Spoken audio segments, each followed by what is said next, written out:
કે કોઈ લાયક વ્યક્તિને તમે સન્માન આપવામાં ભૂલ કરો તો એ કદાચ હાનિકારક સાબિત ન થાય, પણ હોજરી વગરના વ્યક્તિને તમે જો સન્માન આપવાની ભૂલ કરી તો એ ચોક્કસ હાનિકારક થાય.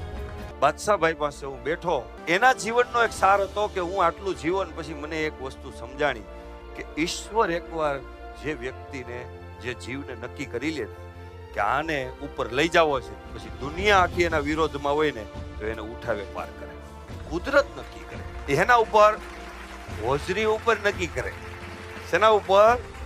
વૈશ્વિક વિચારધારા ઉપર નક્કી કરે કે આ જવાબદાર વ્યક્તિ છે. એટલા માટે ભગવદ ગીતાની અંદર કોઈ સંપ્રદાયની વાત નથી થતી અને વૈશ્વિક વિચારધારા, વસુદેવ કુટુંબકમની વિચારધારાની વાત થાય છે.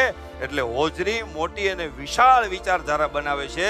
શ્રીમદ ભગવદ ગીતા જ્ઞાતિવાદમાંથી બહાર કાઢી અને કૃષ્ણવાદમાં લગાડે છે. શ્રીમદ ભગવદ ગીતા માટે વાંચવી જોઈએ.